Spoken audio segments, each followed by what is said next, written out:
How old is your daughter? God bless her, preserve her. She's new. No. Okay, I have a Sunni Muslim. He wants to arrange marriage with your daughter. He's around 50 years old. He wants to now write a contract with you that your daughter will be my wife, and when she's 9, I'm going to marry her and consummate the marriage. Yes or no? 2024, no. But hold on, your prophet is a role model and the Sharia is for all time. Are you saying that's outdated? Actually did research.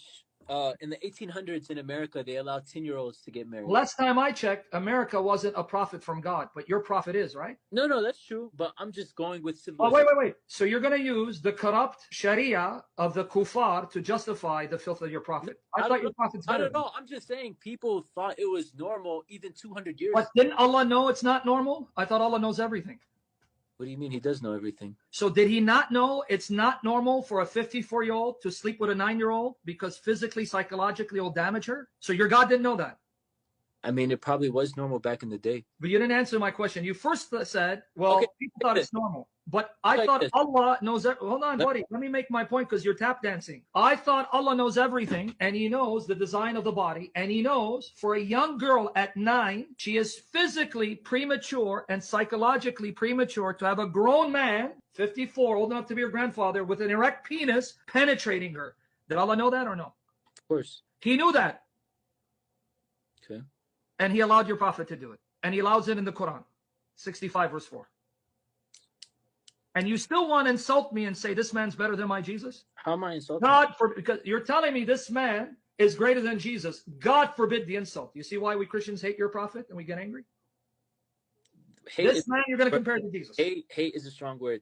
No, it says, do I not hate those who hate you? Do you hate Satan or do you love Satan? I hate Satan. You hate what? Satan. Oh, but that's a strong word. No, but that's Satan. Jesus teaches you. Yeah, but then you have agents of, because your Quran says there are human shayateen. Chapter 6, verse 112.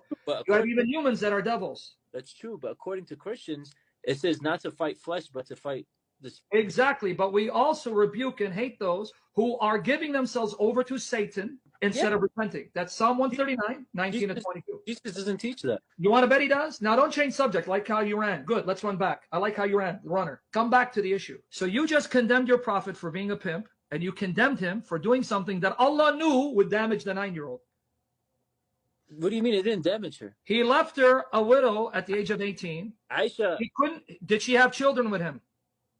No. Was he able to get any of the other wives pregnant? He got Khadija pregnant. That's before, and even that's debatable. The Shia denied. But could he get her pregnant? Aisha. Ooh.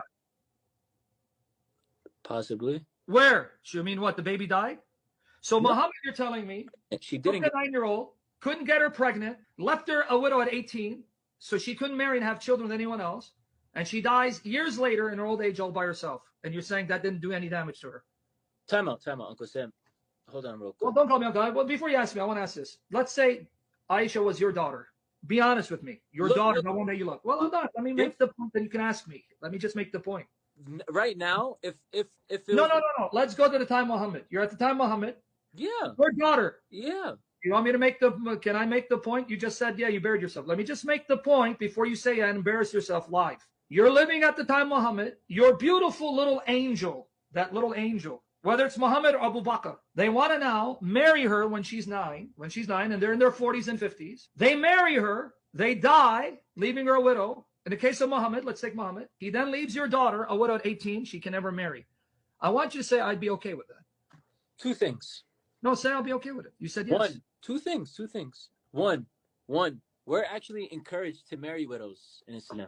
That's not what I asked you. See, I'm just saying. No one could marry Muhammad's wives. The reason why Aisha didn't get married was... No, the Quran says you can't marry Muhammad's wives. That's in the Quran. It's out of respect. It's not. No, it's because Muhammad said they're your mothers. In his world, they're your mothers. So he made up this rule so you don't touch them. So don't change the subject, my friend. Get to the point. If your prophet married your 9-year-old at that time, you're living at that time, and he left her a widow at 18, no children, to die a widow, no children, I want you to say, I'm okay with my prophet doing that to my daughter. I want it recorded. He said, I want it recorded. Look, because it is recorded. I want to hear it. I want people to see what Islam does. Say it. That question. You can't even answer it. Yep. You can't. Your heart is convicting you. That's a spirit. Every man will say no. You know. Say it again. Every man will say what? No. This day and age, this day and No, age, okay. Well, I'm gonna repeat it a third time. Let me continue. At the Muhammad, time of your prophet. marrying Aisha, at the time that he did, not a single scholar, not a single Christian, not a single man. You're lying through your teeth. Rose an argument.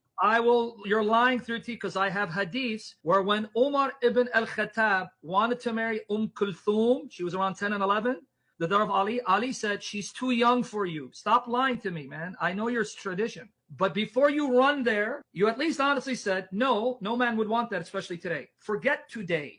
Let's go back to the time of your prophet. You're there, 7th century. You cannot, with the wisdom and knowledge that we have now, you cannot say. So guys, he just showed you modern technology. Well, let me repeat what you said. Did you hear what he said? He just said, with our knowledge today, we just proved Allah is an ignoramus. He's really Satan, because if Allah knew everything, he would know that technology would catch up to the Quran and showing how evil this is. So thank you for destroying the Quran. I'm saying a long time ago, girls got married at 10 and 11. And did Allah know that would be bad back then?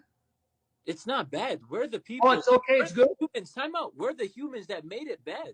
But did Allah know it's bad, and could he have stopped it like he stopped adoption? It's not bad. A girl getting married when she hits maturity is not bad. Your hadith says she wasn't mature. She was still playing with dolls because she hadn't reached puberty. Look, yeah, look, uncle, yes.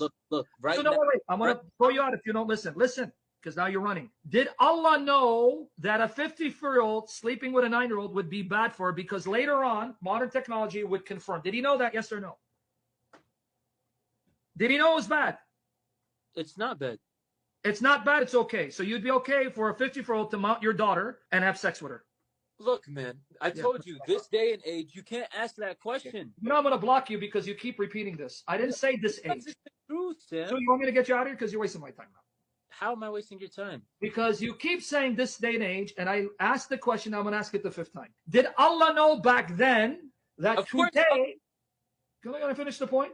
Today, in the 21st century, science would confirm this is not healthy or good for a 9-year-old. Did he know that back then?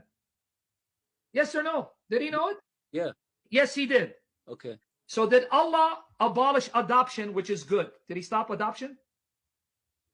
Yeah. So now notice, listen to yourself. It's recorded. Go back and listen. So I want everyone here. Allah stopped adoption, which is good, in the 7th century. And Allah knew that today science, 21st century, would show it is not healthy good for a 54-year-old to mount a 9-year-old, but that he didn't stop, he allowed it.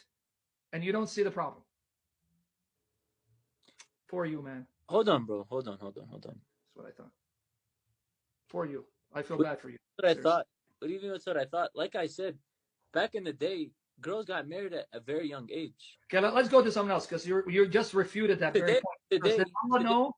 Did Allah know back then that when you get married to a young girl, it was not healthy for them? You said yes, he knew that. So stop repeating that argument. Let's go to something else. You want to have a conversation? Because you just destroyed your religion. Let me just end it with this. Today, this day and age, 18-year-old girls don't get married because they're too young. Did you not just say, we got you recorded, Allah even knew back then, in the 7th century, he knew back then, what we now found today, 21st century, that a 54-year-old sleeping with a 9-year-old is not healthy for her. You said, yes, he knew it. That means if Allah really cared for children, he would say to the people, the hell with you and your practice. Don't do that, like he stopped adoption. Why did he stop adoption when it was good, but he didn't stop this when this was evil? Can you answer that question? Why did he stop adoption? He canceled adoption, which is humane, but he didn't stop this practice, which you even admit harms a young girl. Why? Why stop a good practice, but not stop this evil practice? Because, for one, adoption leads to other things.